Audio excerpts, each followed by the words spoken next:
Hey, it's another free video from the past. I think 2021, 2022. I had Louise Wener from Sleeper. Absolutely fantastic video. You can watch the full thing for free without ads. If you want to give us something back, become a monthly badger at gofasterstripe.com/badges. Come and see a live RHLSTP. We're doing them in London and there'll be some in Edinburgh in the summer. We've got John Cairns on the 3rd of March and Paul Whitehouse on the 24th of March. Still some tickets left, not many left. And there's another one in April as well. Others will be popping up. Do come along if you can. And come and see me do my stand-up show, Can I Have My Ball Back on tour, richardherring.com/ballback/tour. And if you want to sponsor me for not eating Soleros, justgiving.com/page/Nolero, Nolero, and give me some money that way. Otherwise, just tell your friends about the podcast, listen to the podcast rather than watching it on here, or just enjoy it. Whatever. I don't care. Ladies and gentlemen, welcome to the Leicester Square Theatre. Please welcome a man who has written his joke for 2021. It's Richard Herring. Thank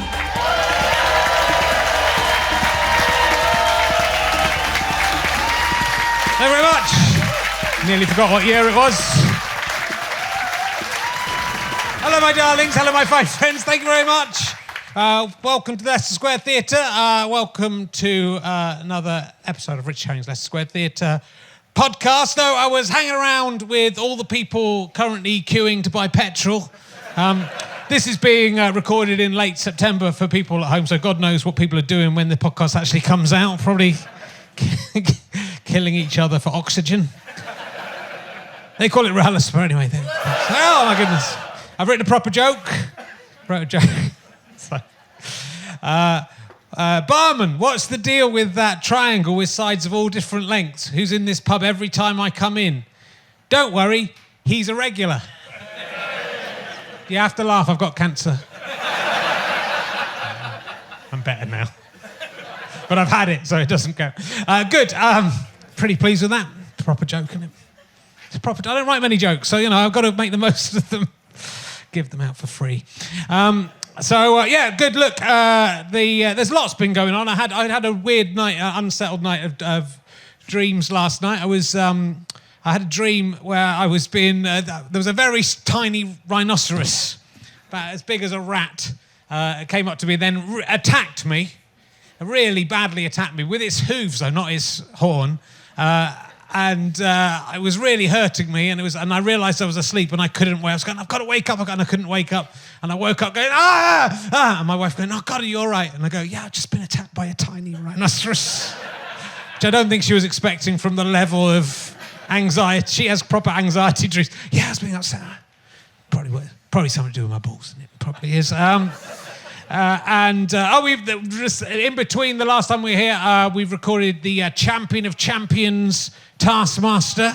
Yeah, can't tell you what happened, but obviously, I just want to say that I don't think it's representative of Now, if you listen to this podcast or not, you'll know I've got one pair of pants that cost £35. In fact, I think I revealed that to Alex Horn. I may be wrong, but I bought one pair of pants that cost £35, and I only wear them on special occasions, and I thought I'd wear them for the Champion of Champions.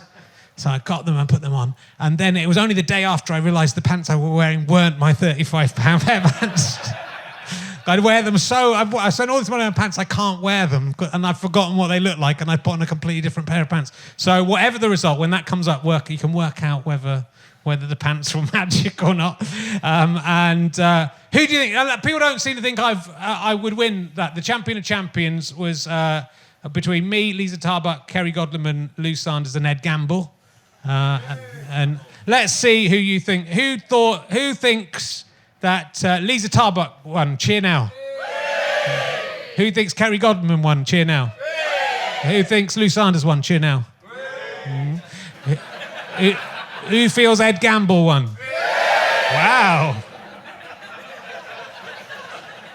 Who thinks I won?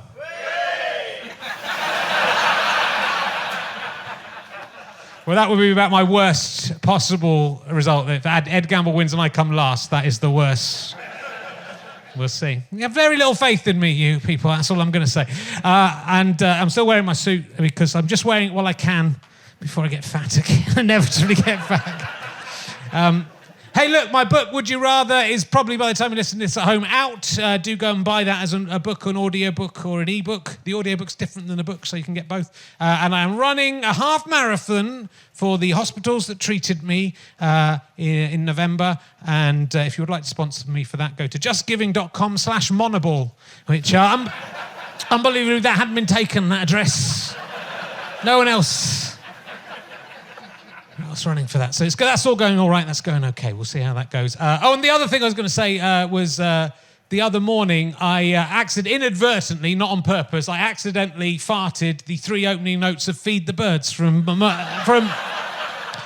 Mary Poppins. Absolutely perfect. I wasn't trying to do it.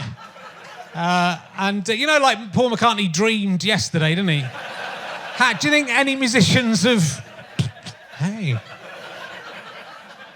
I'm not saying the Sherman Brothers farted that out. And then, that would be good for a children's musical. Well, we've got somebody who writes music as our guest this week, so we can find out whether she's ever based any of her songs on a fart.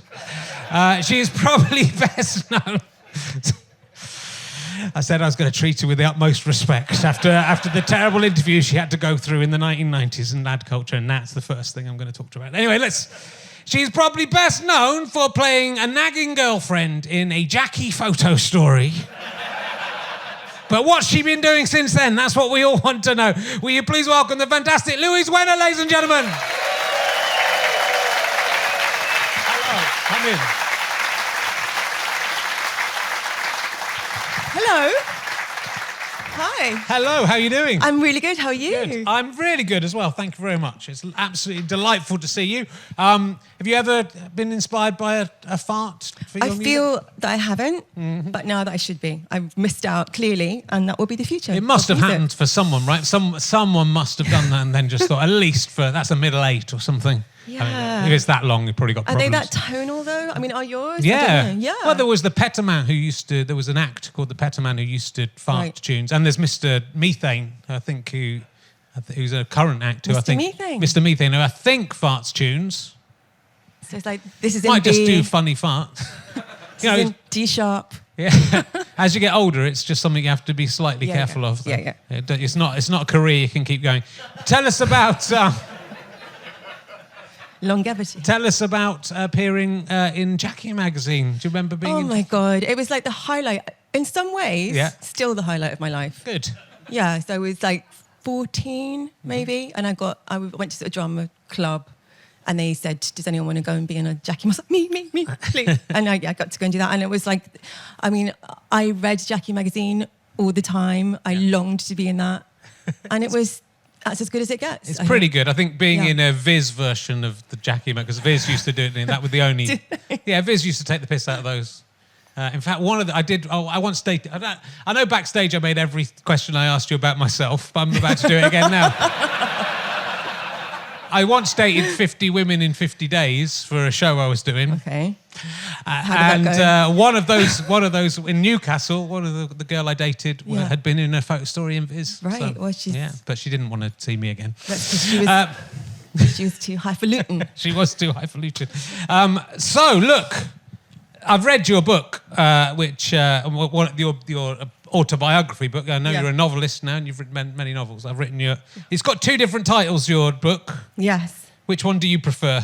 Different for girls. Okay, it's different for girls. And they changed it because they thought, well, boys won't buy something that's got the word girls in the title. Yeah, they will. Yeah. Especially you say that. if you put it in the right way. If you put it 3 times, they definitely will. Right. That was my mistake, obviously. It's well, I love it because because you and I are approximately the same age, unbelievably, looking at us, because I look so much younger, right? But you look exactly the same as you did in the 1990s, which is terrifying. it's because it's basically, you're very good for anyone born in the 1960s. And you don't have to be, but it's just entirely, even down to you studying Vanity Fair for A-level English. Yeah, is that what you do? Yeah, that every sort of point you hit resonates. Yeah. But then, especially for me, because then it's about you being famous from about 1993 to about 1998, before sort of not being famous anymore, and that is, it's like it's written with me in mind. Yeah. But I like how there's just little things in it, like you talk about having Anne perfume, and Yes, that was my first perfume. my first girlfriend, that was the perfume she had as well. You can still smell that, right? Well, whenever I smell it, you kind of go, "Is that Anne?" I think like when I was younger, I'd occasionally go, "Is that Anne you're wearing?" Yeah. And the girls go, "Wow, how did you know that?" But now, if you do it, bit weird. yeah, it's a bit weird because they're mainly teenage girls who Yeah. wear Anne. Is that Anne? Fuck off, Granny. So yeah, it really resonates. But I think it's interesting because you were a fairly, I mean, not nerdy child, but you were. I was pretty nerdy. You're child. pretty nerdy. Yeah. I was. I really was. nerdy and Glasses, asthma. Yeah. I was like really shy kid. yeah. And so it's a fascinating sort of story of you kind of coming out of that and getting into Jackie, which is very impressive, and then even after that getting onto Top of the Pops. Yeah. We both, in fact, we both presented Top of the Pops in the same year. We never met before. No. I don't think, but we basically there's so many. I think again for me, not making it all about me. But if you'd gone to my school of 1,000 kids and said one of the people at this school will one day present Top of the Pops, who do you think it is? Yes. I think I'd be about choice 997. I think me too. There was 3 kids who were below me. And yeah, see, that's the thing. That's the thing that kid needs to know at school, right? Yeah. The 999 kids needs to know that they're going to be, here right now. Well, it would have been nice to have known it at the time, or at least everyone else to know it. Yeah. Then Joanne Thompson might have shown me some interest. She'd know. The NANA She'd known could it's have been too late different. to go back. Can't go back. That's what I've said.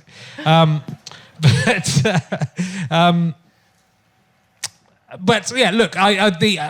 Let's talk about the band starting up, and what I kind of find interesting in that, you were quite canny about getting famous and getting discovered, and you, to the extent that you had a fake review that you. Yeah, so we faked an NME review because no one was coming to see us. No one was paying us any attention whatsoever. So I wrote my own one, went to your printers and got it printed up and put in exactly the right typeset, headline, and made it look exactly like it was an NME review. Yeah. Then we went round to all the record companies and said, look what they're saying about us. It's amazing. They're saying we're brilliant. We are brilliant. Yeah. Look.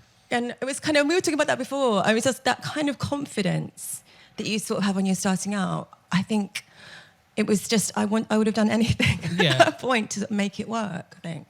But it's really canny. It's really clever. It's a clever thing to do, and obviously not everyone thinks of that. And also, you hire for an important gig. You sort of put an advert in the stage. We hired some dancers because obviously, and also you do gigs, and no one comes to your gigs, and you basically have to sort of pay people to come to your gigs almost. Yeah. And so we put an advert in the stage, and we said we were hiring people to be in a video, and if they came and danced and really looked like they were really enjoying the gig, they would get to be in our video, and they came.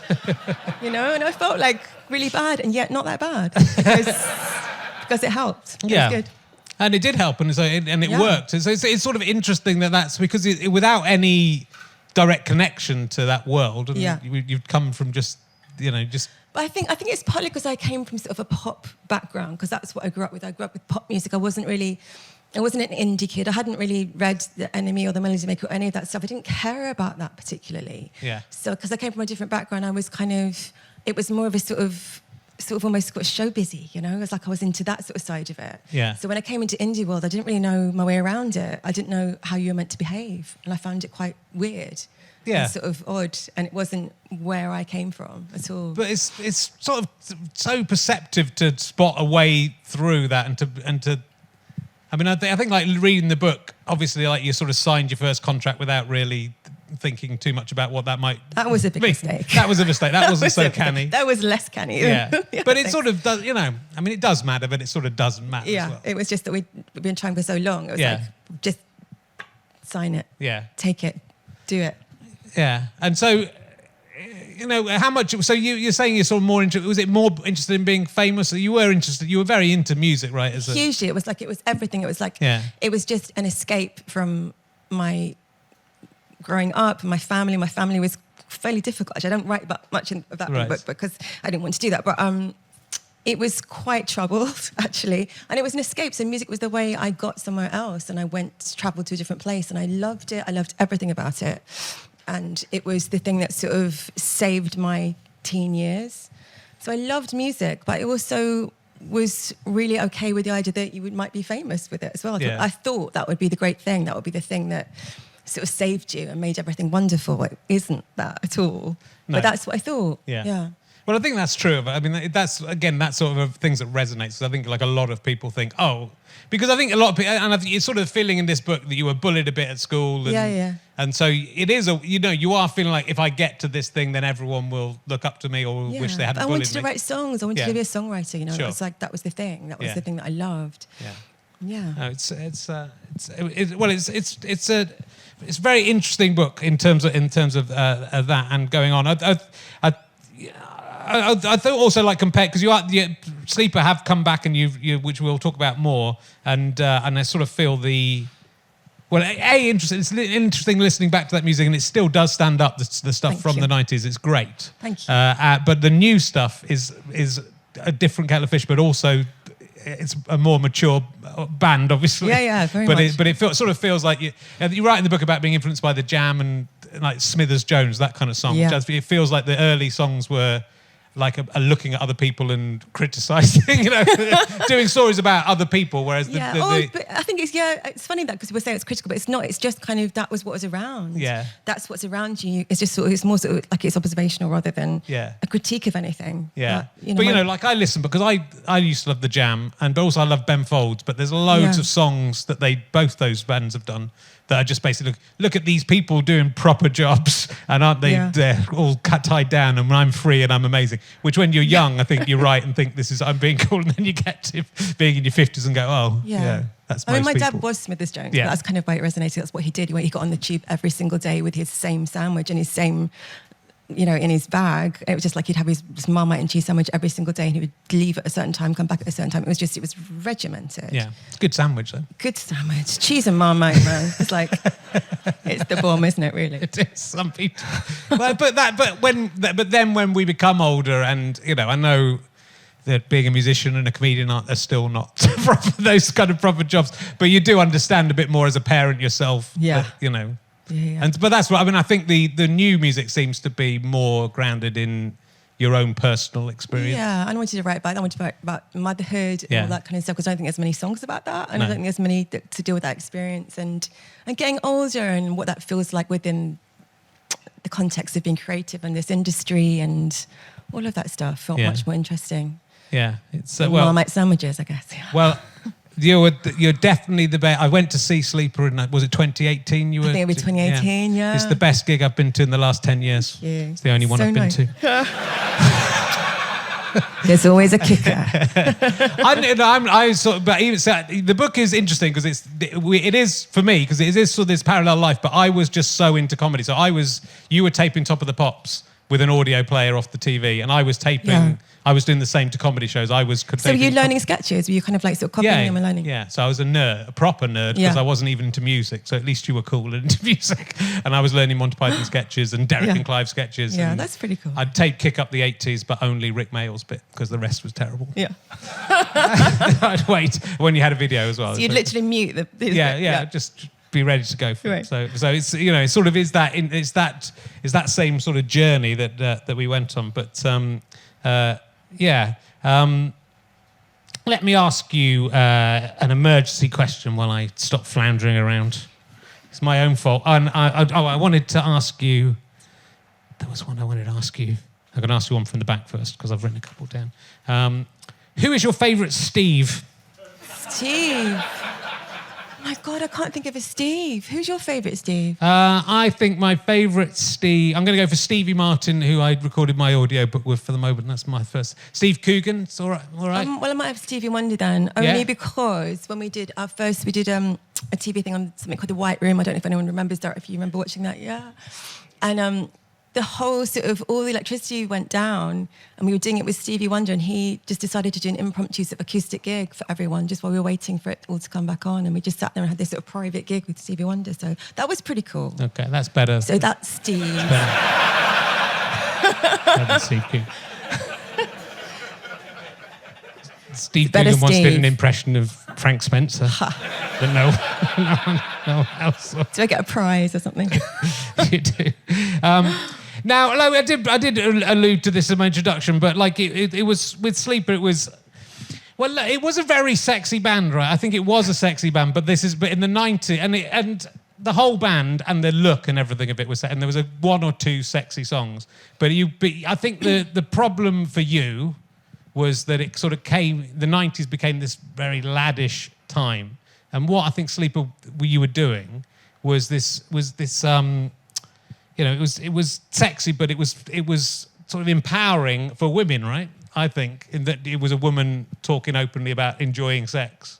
Yes. Yeah, partly. Yeah. And it sort of got co-opted by lad culture, as all Britpop female-led bands did in the end. Yeah.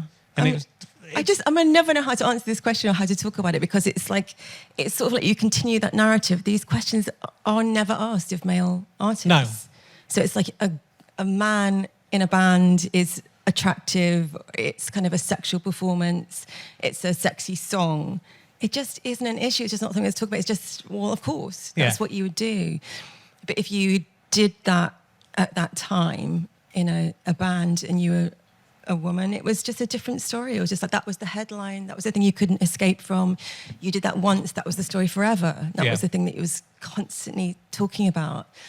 So it's interesting because that narrative continues and it kind of hangs over you almost endlessly, and that becomes the thing that is definitive rather than just an adjunct to whatever else you're doing. Yeah, but but I think it was, for women, surely this band was like sort of for girls. Yeah. And I think so many girls were influenced by you. And I look at the 90s and I look at you and I look at the girls that, were around the night, and they were all copying your style. Yeah, and that's kind of what's nice about coming back, because you get to hear those stories and you get to talk to people, and the social media's, it's a mixed bag, isn't it, right? Yeah. It's pretty toxic a lot of the time, but you get to talk to people and you have those conversations, and people tell you that, when they were teenage girls, they loved it and this is why, and what was important about it, and what made them gave them their own sort of confidence around those issues. And that's lovely. But you didn't feel that at the time. All you just felt was this kind of incredible sort of reference, judgmental, defining thing that you would go to an interview and you'd be just asked about your attractiveness, and that would be the subject, and that would be what you're meant to talk about, and you'd never get asked about the music you made. In fact, they would ask the guys about the music. They'd ask me a question about,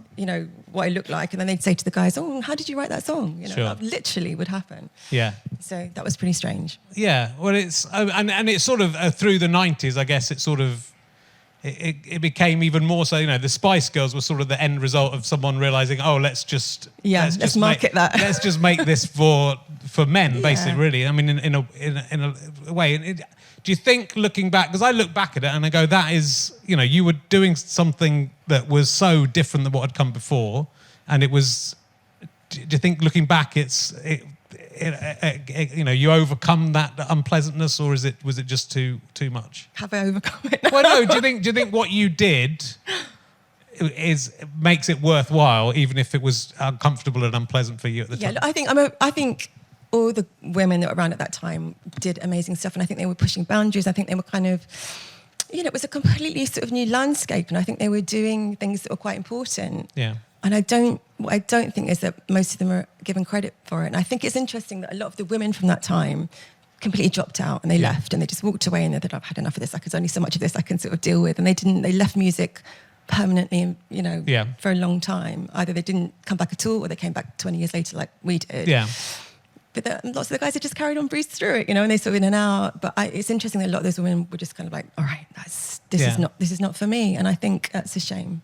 It is a shame, and also the music is looking back and kind of revisiting it this week, you just think these tunes are absolutely. I think partly because you were coming from such a different place, you weren't. Watching you on Top of the Pops, you're like cool, but also you're really absolutely enjoying yourself so much, and you can't. You weren't really allowed. You weren't really meant to enjoy it. You were meant to always look furious and cross. Because you do look cool and furious, and then every now and again you're just really laughing. I can't believe I'm here. I can't believe I'm on Top of the Pops. It's absolutely fantastic. But the musically, it's great and quite unusual and very individual. But I think that's because of you not coming through those it wasn't traditional. And I think that's quite interesting as well, because lots of women that I've talked to do come from a slightly different perspective, not to generalise about it. Yeah. But they weren't they're sort of collecting their sort of full B-sides for sort of 10 years and sitting and looking at their kind of vinyl and sort of, worshipping it. It was slightly different. So it was slightly a more sort of, sometimes a more sort of commercial perspective that they came from. So, but that wasn't, you weren't ever meant to say that. It was not allowed. But you talk in the book very honestly about other bands and the rivalries and the jealousies and yes, we all hated each other. Yeah. And but that's not necessarily the case. Have you seen them? I mean, like you tour with Blur, and you're very amusing about Blur, and Blur being they had a couple of hit singles by the time you toured with them, and had their own caterers. So they were the cool kids. They were so the cool kids. So we supported them. And if you're a support band, it's really you're kind of at the lowest of the low when you're the support band, and you go in and you don't get paid really, and you go into their audience and you sort of wait to be booed or not, and you would have to sort of convince people that you were meant to be there. But they had everything. They had sort of this incredibly sort of lavish stuff going on. These huge catering trucks. They were cooked meals. They were cooked like sort of Christmas dinner on a Tuesday just because they fancied it, And it's like, and they had this great big rider. We'd never had a rider. We'd like bought some ginsters and a packet of crisps, and we made do, right? And they had these lavish rider with like an incredible sort of cheese plate. Every night they'd have a incredible cheese plate, and we would literally sort of go in and look into their room and go, oh my God, they've got champagne. And they've got cheese. And the cheese looks really nice because we're quite hungry because we've only had crisps. Yeah. And then, so one night we stole their cheese. Which seems fair, right? Right? So we stole their cheese and we stole a bit of their wine and a bit of their beer and stuff. And then Alex and the rest of the band came back and they went freaking mad. They tried to get us chucked off the tour for eating their cheese. He does like cheese, though, doesn't he? Yes. That is where it started. That is where it started. Who knew this would be a whole career? Why wouldn't they share their food? I mean, it's because I bet they were chucking loads of stuff away at the end of the day, wouldn't they? Why weren't they not sharing it around? They wouldn't share their cheese. That's all I've got to say about them. I can't believe you didn't just automatically weren't allowed to go and queue up and have some food with them. You would think so, wouldn't you? It's like, being on their show. You're the support band. Here's some camembert or something. Yeah. But you're quite, you're indiscreet in the book. I tried. Yeah, it's great. Yeah. But I think that's it's being at this. It's a really interesting level to be at, where you've been that successful that you've hit the top of the charts and everyone remembers you. But it's not. I think if you'd stayed being a massive pop star, you wouldn't feel that you could be as honest as you are. I left it a little while because I had to sort of not care about it. And it's like, I don't care. I can say what the hell I like. It's fine. I just think that's always interesting when I have guests on and they're comedians and they become big Hollywood stars. Maybe they are less likely to talk about how mad. I don't know who is. Let's say Tom Cruise. Let's see if that comes up in the next one. For instance. So they're more likely to go, yeah, no, he's all right. So it's kind of interesting. But, the boys, it seems, were all living that rock star life. And, there was a lot of there's stuff in the book that if you put two and two together, people might get into a bit of trouble for now. Well, who knows? I just kind of there was lots of that stuff going on. It was and that was sort of normalised, I suppose. Yeah. I never got any of that. People would come and sort of bring me their poetry. Yeah. So all the boys were sort of getting groupies, and it was kind of, that was all happening. And someone would just come and say, I've written you this. But like you say... maybe that was better. That was better. I don't know. You say in the book you wouldn't really want to get oral sex from a 16-year-old boy anyway, so it's... No. It sort of is... It's probably not on my wish list. It was different times. I would rather fart my next album. Yeah. Well, they might do that for you. That's the only good thing about... hang out with young boys. Hold on. In a second. You've got something. But you're very frank about taking the drugs and stuff that were involved in that. So you were in that part. You were in that part of the rock star world. Yes, I mean that was all around us. So there was like, I mean that was just like, it was like having a cup of tea, you know. So there was lots of coke. People were running around on crack. I mean that's what it was like. You know, when we were sort of going to LA and sort of watching one band just kind of running around the pool, you know, off their heads on crack. Yeah. Well, there's quite a lot of there's a thing where you talk about, I think you're in Sweden, or there's a Swedish band, and you talk about them docking, which I didn't think was a real... It is. People are sniggering. I feel like you know. I feel like some people know what this is, and how do you know what this is? And yes, this man called the Wannadies, who had a very specific tradition that I used to like to do. It's called docking. And if you really like someone and you just met them, you would take them to a darkened room or not, you know, backstage, and they would each sort of wrap their foreskin around the other person's foreskin, or not if you didn't have a foreskin. If you didn't have you would not. There was no, you know, there was no distinction. Okay, it was allowed. It was fine. It was allowed. Okay. But yeah, that was happening, and they were sort of, I don't know. Just as a friendly, This was just like greeting. a regular night out in the 90s. Running around on crack, wrapping your foreskin around someone else's foreskin that you'd never met before. And then stealing some cheese. Stealing cheese. Yeah, you don't want to do that from the quite docking a part.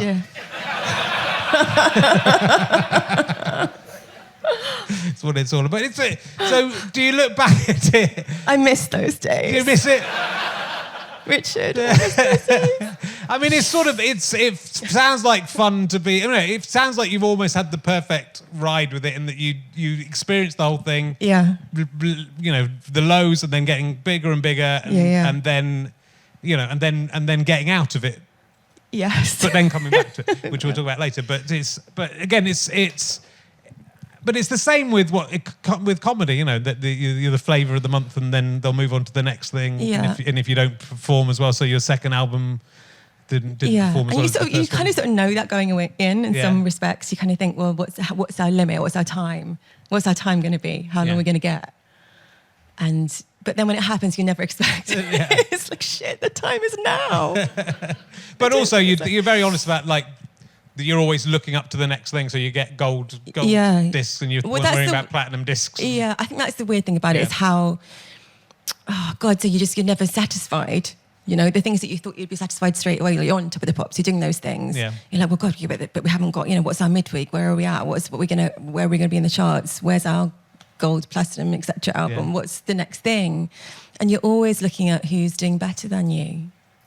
Yeah. And do you feel now that you're not? So now you've come back. I couldn't give a shit. Yeah. now. So, but that's it's sort of I think that the passage of time and getting a bit older, and you just sort of think this is. Yeah, that's great. Because in the book, it sort of feels like, oh, we put a full stop to this. This is the end of this. Yeah. You know, we stopped the band, and I'm sort of glad, and I'm glad we ended it at Brixton or wherever it was. And then you made that decision to come back to it. Yeah.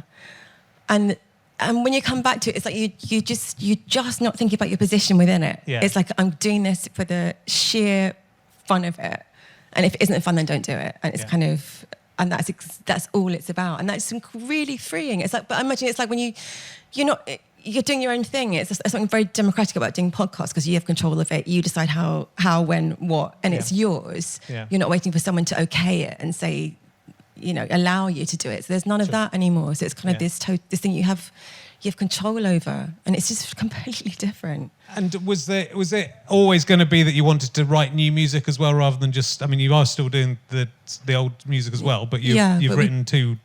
Well, one's a new album, one's a mixture of new and stuff. So one's sort of a lost album of old songs that we've had sort of on hard drives for 20 years that we'd never sort of put out, and we just went back to, because we had nothing else to do in lockdown, and we went and sort of finished all those songs. Yeah. Yeah, but new music, I mean, I didn't know that I could do that. That's been the real joy of it, I think, because I didn't, because I walked away from it so completely and firmly. I was like, I'm not looking back, I'm never going back to that again. So to go and start writing songs again was great. I loved it. And do you regret? Because it just feels like it's picked up, and it's something you're really good at, obviously, and you're really good at melody and lyrics. Yeah. And do you regret having that 15 years or whatever in between? Yeah, I do. I mean, it's like, I don't know how I would have done it. I mean, I had brought up a family and it's like, it's all, it takes up so much time, all of that. Yeah. But I think, going back to what we were talking about earlier, it's part of that thing.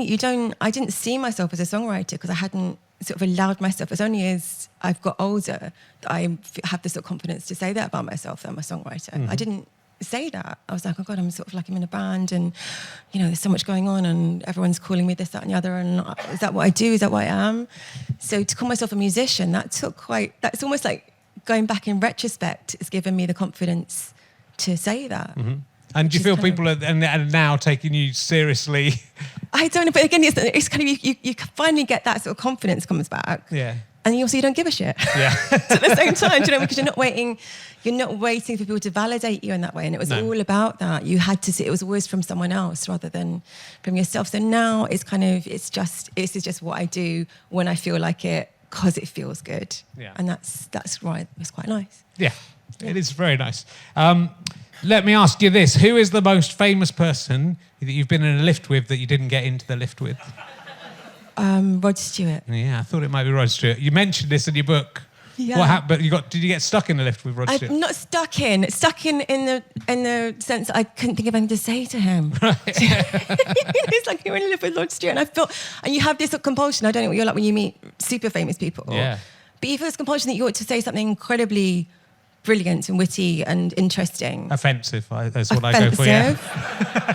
That also works brilliantly. Yeah. I couldn't think of anything either offensive or like, just what floor are you going to? I was like, yeah. No, I met Rick. Well, I stood behind Rick Mail, who's my absolute comedy hero in a BP garage in Shepherd's Bush Green, and I didn't even say anything to he was being quite Rick Mail and addressing the queue.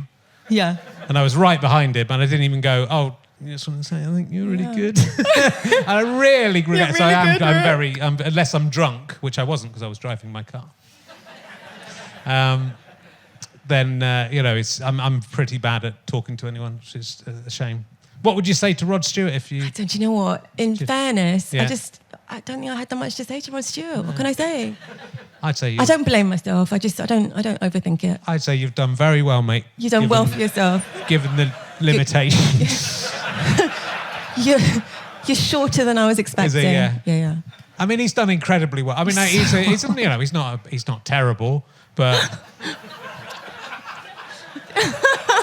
I should have said that. You're not terrible, mate. Richard says you're not terrible. See, if it's status quo, I just kind of think, you listen to their music, you think, how the fuck have you managed to get away with that? How did you manage to get away with that all your whole careers? And it's still going. There's only one of them left, and it's still going. It's probably good you can't talk to people. Yeah, it is. Thank fuck for that. I do. I'm terrible. How did you enjoy?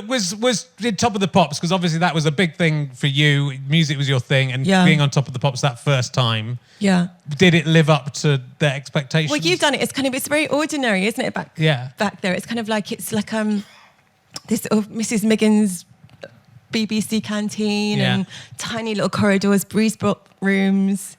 So it's it's got an incredible sort of ordinariness about it, and the bar's like not flash at all, is it? It's really, not great. It's really ordinary. But then you go on, and then the music starts, and the lights come on, and the Top of the Pops thing's behind you, and like, oh my God, Top of the Pops. It was sort of better watching it than it was doing it. Weirdly, I think. The main thing, Robson and Jerome were number one the second time we did it, I think. And what did you say to them? Well, I got into trouble. Robson or Jerome's mum rang up the BBC and complained about what I said because she felt I'd been rude about them.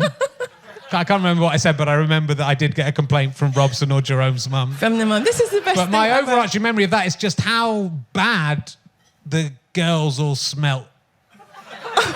And it was just like it was a room of like really overexcited 15-year-old girls. The girls in the audience. Yeah. Okay. And they really just screaming and smelt really awful. And I thought, what kind of pervert would want to have sex with these girls?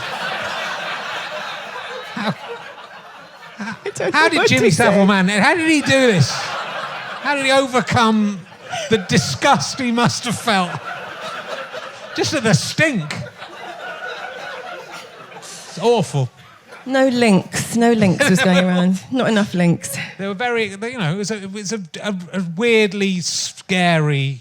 And they were very into Robson and Jerome, more than you'd think. Couldn't we just roll back to what you said to upset the mum? I don't know what it was. No. Was it to do with the sweaty car? It wasn't. I remember them. They liked one of them more. The one who's in Game of Thrones, they didn't like as much. Okay, fair enough. That's Jerome, right? The one with the broken nose. So when Robson went up, they went, ah! And then Jerome would come on and nothing would happen. And they stopped the recording. They said, why are you cheering for Jerome? Come on. But that wasn't on the telly. Come on, he's all right. It's funny that. But it's sort of it's such a bizarre thing. I look at that because it's going to come up soon. They're repeating all to the top of the ups that they're allowed to repeat. So, so the 90s is fairly safe. It's all Mark Goodyear and Nicky Campbell. I think we're all right. But they're on 1991, and I was watching it the other day, and I can say this to you because you weren't in a band in 1991 or not on TV, and the music was fucking shit. It was Colour Me Bad. Remember Colour Me Bad? I feel like you will remember when you see them. They were like a boy band, but they looked like sort of old men dressing up as boys. One of them had really squinty eyes. There's one good-looking one. The other one has really like squinty eyes. And there was Right Said Fred. Whatever happened to the? That's when you hear Right Said Fred and you really listen to that music, you go, God, how did we listen? It sounds like it's written on it sounds like it's played on a Casio. It was. Yeah. Sure. But that's it. It was sort of a bit of a dead period, though, wasn't it? There was that sort of period in between the end of the 80s and then the beginning of something new in the 90s. Yeah. So this kind of yeah. Well, I think so. REM were briefly on that one of the ones I saw, and you supported REM. We did. We supported REM at Milton Keynes Bowl. Milton Keynes. And that's where you'd seen David Bowie. And that's where I saw David Bowie in 1983, I think. Yeah. So the idea that we got to play at Milton Keynes Bowl where I'd seen David Bowie was extraordinary. Yeah. I was annoyed there isn't an audio book of your book because I like to listen to audiobooks. So do an audio book. Yes, I might do one of those. But there's a podcast where a man reads out the chapter of you being at the playing with REM at the Milton. Is there? So I've listened to one chapter on audiobook. Oh my God, I read the book as well. I didn't know that. Yeah, one you didn't have to read. You're like, I'll just listen to that one. It would do well. So you got pulled up. The Michael Stipe pulled you back from backstage to. He sang Happy Birthday to me. It was my 30th birthday, and he sang Happy Birthday to me in front of all their crowd. So it was quite bizarre. You sort of backstage, and the REM sort of backstage, and people who are watching from the side of the stage quite different to who was on our side of the stage. And it's all like supermodels and really famous people, and he just sort of calls me over and he goes, come on. He's like, yes, and gets the whole crowd to sing Happy Birthday to me. It was, It was really amazing until I realised he'd done the same to another band the night before. So I think he'd done it to someone in Belly the night before, and I was like, oh, fucking hell. You can't have anything to yourself, can you? That means something. And of course, you worked with, and this is another similarity. You worked with Dale Winton. I worked with Dale. Yes. Oh my God. I worked with Dale Winton. Yeah, he was brilliant. You worked with him. He was exactly as you imagine, isn't he? Yeah. Exactly as you imagine. Not to make it about me, but when we. Come on, let's just go for it. When we had him on, he was on our radio show, and he guested on our radio show. And it was before it really broke. We watched Supermarket Sweep and really liked it. Yeah. And he came on, and backstage he was going, and it was all just done at universities, and backstage he was going, I think I've made a terrible mistake. This show's really bad. Really? I don't think it's going to fly. And we're going, no, it's great. Honestly, we really like it. And he went out, and that audience, wherever we were, something like Warwick University or something like that, went absolutely insane. And he I think doing that gig was the moment he realised it was going to be okay. Yeah, so we got him because he wasn't huge yet. So he did sort of pastiche of Supermarket Sweep in our video for In Betweener, and it was and he was just lovely. Yeah, he was great. Kind of sort of filthy and brilliant. You said, I saw an interview, you said there's a story you couldn't tell about him. Yes, there isn't. I might tell you. I thought now he's dead, you might be able to tell me, but no. I'm never saying. Okay. I'll tell you next week. That's my opening monologue sorted for the next week's show. And like Fleetwood Mac and Rod, Jane and Freddie, there was some relationships within Sleeper. Yes, there was. Now, I'm more interested in Rod, Jane and Freddie than in the Sleeper relationships. Does this involve bungle or does this not? It doesn't. involve bungle? You know, Jane was in a relationship with Rod. Right. I never knew this. Yeah, and then... And then Freddie. Then she went to Freddie. She went to Freddie. And that was just the three of them. Poor Rod. Yeah, but they carried on. Well, you do. Yeah. You do carry on. Freddie's died now. Freddie just died. No feelings about Rod, Jane and Freddie? Other than I loved them growing up. Yeah. Was it, because I don't know, it works, sort of create some tensions in the band. You started the band with... Yeah, so I was in a relationship with John. We formed the band in Manchester. And it was difficult because our relationship was kind of ending. And then we signed a record deal. Yeah. we were a bit like, shit, what do we do? What do we do? You've got to sort of stay in the band. And how do we facilitate? And then I sort of fell in love with somebody else. And He was also in the band. He was also in the band. That's Yeah. Yeah, okay. Yeah, that's also true. And we're still together, though. Yeah. So, yeah.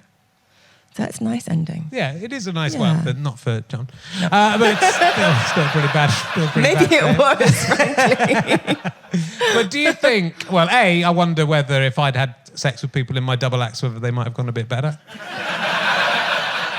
And Maybe if you'd at least docked with them. I could have docked. Didn't even dock. That would have been helpful. But do you think? But I think Damon Albarn gave me a lecture, so he came over, and Yeah. this is very early on. We were in the cheese episodes. He said, "Don't ever go out with someone in your band. That's stupid." And maybe he was right. Well, it's Maybe he was easy for right. him to say, isn't it? It's true. Yeah. He's in a band with three blokes. He's not going to go. Exactly. But you know, okay. I'm sure there was. But do you think creatively, you know, for when you're working with people, having a little bit of grit in that oyster can create the not literally, it can, metaphorically speaking. My audience are so dirty-minded. That's not a good thing. If you're docking, just check for grit. Because that's not going to go well, is it? It's going to be uncomfortable. Do you think that? Because there was tension, right? Because there was even before. So yeah, I don't know. I mean, it kind of we got some songs out of it. Let's put it that way. Yeah. I mean, that's always helpful. It right? is sort of crazy, but it's also and it's also quite a common story in bands. So it's like yeah. And no bungle. It was fine. No bungle. Still can't think. Would you rather be in Rod, Jane and Freddie or Fleetwood Mac if you had to choose? Fleetwood Mac. Would you? Yeah. I'd rather be in Rod, Jane and Freddie. I'd rather be in Jane. And Stevie Nicks. I'd rather be Stevie. Would you? Nice. Very nice Jane was. Sorry. I'd just like to apologise, just generally speaking. And you did do. I mean, you crossed over with the comedy world a bit as well in the 90s. So you got onto the panel shows. You were on. Oh my God! Yes. You were on Shooting Stars. Shooting Stars With Vic and Bob, who you say were nice in the books. They come out of it. Yeah, they were nice. Yeah. But obviously, you had to put up with the thigh rubbing. But then the thigh rubbing is at least that's main. I think that's a pastiche more than. I think that is. Yeah. No, it was fine. They were actually lovely. Yeah. And never mind the Buzzcocks. That was interesting. Who was the host when you've been doing it? It was Mark Lamar, I it? think. Yeah. I don't know. Fucking hell. It was such bullshit.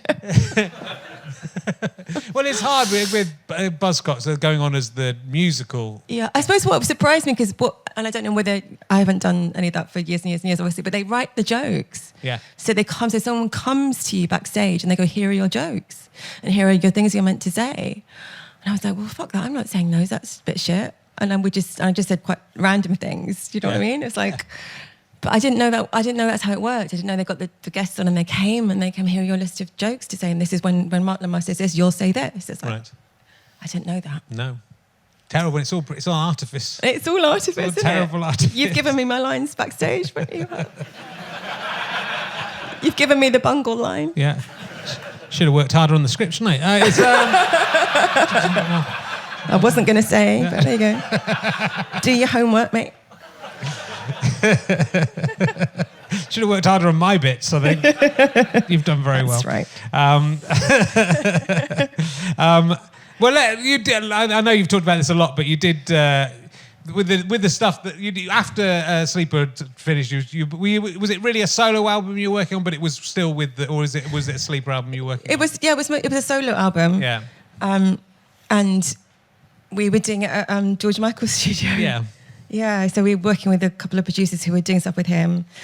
And it was really lovely. And George Michael would just wander in when he had some downtime and sort of come and listen to what we were doing. And he sang on one of those songs. So one of the songs we've got on our Lost album has got, if you listen really carefully, you can just sort of hear George Michael singing.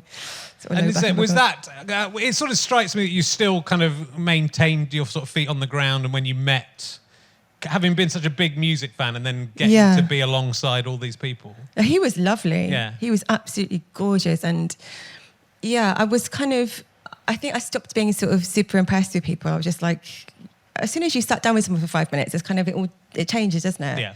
But his life was obviously so far removed from ours, and he was like on the phone, like organising his helicopter to the south of France with Jerry Halliwell, who's like sort of telling us stories about Princess Di and Elton John and all that kind of stuff. It was like, but he was gorgeous. Yeah. Were the stories about Princess Di and Elton John together? I will tell you later. As I said, some things are for after the show. Okay.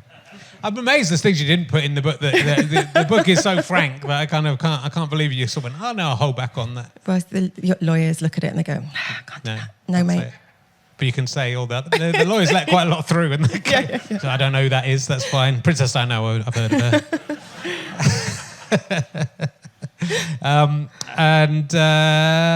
Yes, I'm going to ask you another emergency question. Here it comes. What's the most surprising personal thing that has leapt out at you? Leapt out at me, actually? Yeah, it could be any. You can interpret it however you want. Has anyone ever leapt out at you?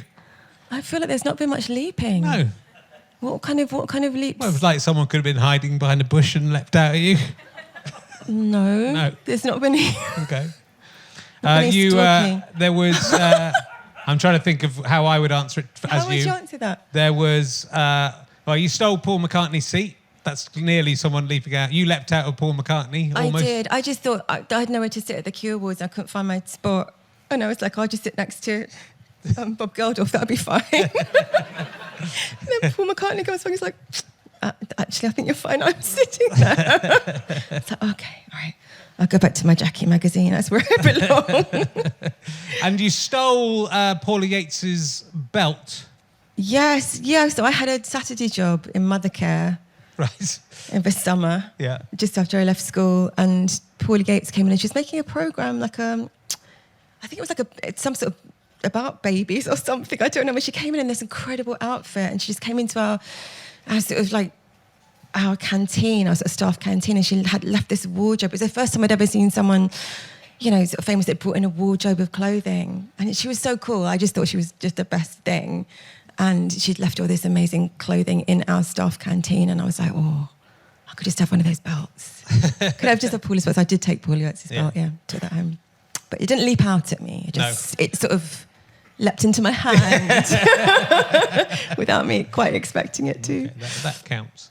That counts. And so what do you think, with that, the whole... It's interesting in the book, I think, that 10 years and the way Britpop became this big thing, and then you're quite dismissive of, certainly once it was embraced by the Tony Blair government, that it sort of lost its credibility. Well, I think I just thought that it wasn't... Coming from a kid that was really not very cool, I just thought it wasn't very cool to sort of mix music in that way and sort of like just hang out with politicians. It just didn't feel right. I felt like it was our job to stand on the sidelines and criticise everyone rather than like get chummy with them. It just didn't feel right, really. Yeah. But because I wish I'd gone now, I think it'd be really fun, wouldn't it? It'd been a good party. Could have stolen something. I could have stolen something. I stole David Cameron's Sugar Lump. David Cameron's Sugar Lump. How did it be his Sugar Lump? Well, it was in there. I went into... It was something to do with Scope, which is a charity I work with, and we got invited by Samantha Cameron to 10 Downing Street. Right. And I kind of went on the I tried to look around a bit, as I like to do. And I found a conference room, and that was all I could find to steal was a sugar lump. I kept it for quite a long time.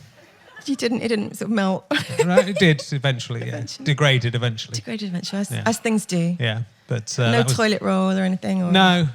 I was in Buckingham Palace. I got lost in Buckingham Palace. I wrote on a Royal Encyclopedia, and they directed me the wrong way, and I walked right into the centre of Buckingham Palace. And what was there? It was when you go into the middle. There was men with machine guns and stuff, but I just walked past them.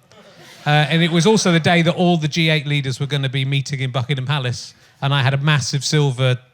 It was a camera case really I was using as a briefcase at the time that I'd won in a competition. Yeah. And I walked into the centre of Buckingham Palace on the day that all the world leaders were there with something that could very easily have contained a bomb. Oh my God. And in the end I knocked on the guards' windows and went, Dad, do you know where I'm meant to be? And then they told me I'd gone the wrong way. And this isn't a bomb, honestly. Yeah, this isn't a bomb. But I was in. I could have Michael Fagan the whole thing. Did you hear that Michael Fagan wanked in the Queen's ear? Because that's what I heard. Did you hear that? I did not hear that. That's what I heard. But now I know that. Because we got so many similar wanking stories. So many similar stories from childhood. The things that we'd said at school. That was what was said at school, that Michael Fagan had wanked in the Queen's ear. It wasn't when they did it on The Crown. He didn't do it, but that doesn't mean it didn't happen. That's the way I would look at it. So, have you written 4 novels? I've written 4 novels, yeah. And was one of them about poker? One of them was about poker, yeah. I'm shit at poker, but it's such a good game, isn't it? If you did play. Yeah, well, I did play a lot again, like about 10 years ago. I was playing a lot. Yeah, it was a thing, wasn't it? It was really a thing 10 years ago, yeah. Well, you could have come on my chat. I did a poker chat show. You could have come on my poker chat show. Really? I didn't know that. Yeah. I went and did that TV where you play poker on telly. Yeah, I did that as well. How did you do? Really badly. Did you? Yeah, but I really enjoyed it. It's really good. I mean, I'm not good at it, like I said, but it's really great. Yeah. And are you going to write more novels? Or I think I might. I mean, it's a huge commitment, isn't it, a novel? But I might do that. Yeah, I might do that when I've got some time to do that. And so, what is one of them is about the music? Is about. So the first one was about musicians, and I just thought, well, I'll write it, but I'll be like a guy in a band rather than I didn't want to write my story. Do you know what I mean? So I said, but it is the first one's a music one. Yeah. Good. Well, we'll look at those. And so the tour was, you were touring and it was sort of postponed by It was postponed. COVID. I think it was reorganised about 3 times. We just finished it. So we just did it this summer. Okay. Yeah. And how's it been? Is it... It was great. Yeah, I'm sure it was. The gig I saw was absolutely fantastic. It was slightly, gave me a nervous breakdown, but it was because we had to take our kids on tour with us. Sure. So that was quite hard because I've got 2 teenagers that did not want to be there, like really sort of moody, grumpy. Oh my God, I've got to watch my mum jumping about on stage. It's so embarrassing. Please don't do that. But your daughter's been on one of the records, right? She has, yeah, she has. My daughter's kind of into it. My son, like, not at all. Right. It's like, oh my God, another Rosie fucking gig. Yeah, so taking your kids on tour is not the best, but the gigs were amazing. Yeah, have they read your book? No. Do they know about? Are they going to listen to this podcast? I don't know about the docking yet. I think I might just let them listen to this and then just throw them in and that'll be done. Yeah. It'll be done then, won't it? Yeah. And get it all out of the way. I don't think you can really. I've written quite confessional autobiography things. Your kids are little. My kids are little now, but they'll read it one day, won't they? Yeah, maybe read it now because they won't understand it. Okay. Just get it done. The champagne bottle up the arse bit. That's just a. I think that'd be fine. Christmas It'd be tradition. That would just seem novel. Yeah. I don't know. Yeah. Would you like your kids to be in the? No, I want them to be accountants. Okay. Yeah. That's absolutely better. My daughter's she's saying, I'm quite interested in sort of going maybe to sort of do drama or sort of music. I'm like, fucking not. No way. And do you feel? I mean, do you still? Because I think that image of you as this schoolgirl getting your bag flushed down the toilet and been worrying about your asthma and all this sort of stuff, and then becoming this, becoming a sex symbol, whether you wanted to be a sex symbol. Yeah. And you were and you are very sexy. So thank you. I'm going to say it. I didn't masturbate over your poster like all the other blokes who interviewed you did. I don't know if that's more offensive than them telling you. I'm was going to into think comedy. about that. I will let you know. I was into comedy, and there was very slim pickings in the comedy business. Emma Is that Thompson, right? Emma Thompson, Connie Booth, Pamela Stevenson. Those are the girls for me. What was I going to say? But it must have felt amazing to have gone. To have got to that. Yes. Have got to that stage where as horrible as it was in lots of ways. Well, I mean, it was great. We went on tour, we went around the world. Yeah. We did amazing things, and you watched Bowie and found it, and you thought he was sexy, and so to be in that position where you knew people were. I think. You have to sort of go and you have to do it, and you sort of own it at the time, which you try to do, and that felt quite complicated. But now, for sure, it's I'm really proud of it, and I think my kids, although my kids say come and tour this and sing all the stuff, they look at that and they also think it's a bit cool. Yeah. So they're this brilliant mix of sort of embarrassed and also that's quite cool. Which I think is what you should be with your kids. It's you've got to embarrass them, and also there'll be something about what you did that they think is, it was all right. It was all right. They're already embarrassed about me, and rightly so. Yeah. Entirely.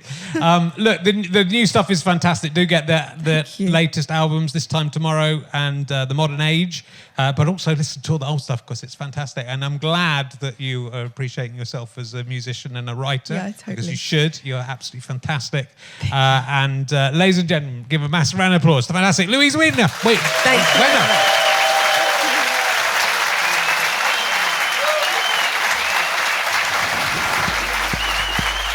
You have been listening to RHLSTP with me, Rich Terring, and my guest, Louise Wener. Thank you very much to Scant Regard for playing this music so nicely. I'm indebted to my producer, Ben Walker. Also to Chris Evans, not that one. No, not that one. Not the Telegraph editor. No, not that one either. The one for Go Faster Strike is him. Thank you very much to everyone at the Leicester Square Theatre, everyone at ACAST and the British Comedy Guide, and everyone who knows me. This is a Sky Potato Fuzz and GoFasterStripe.com production. Get my book, Would You Rather? It's out, probably about now. Lots of Would You Rather questions to keep conversations going wherever you get your books, ebooks and audiobooks.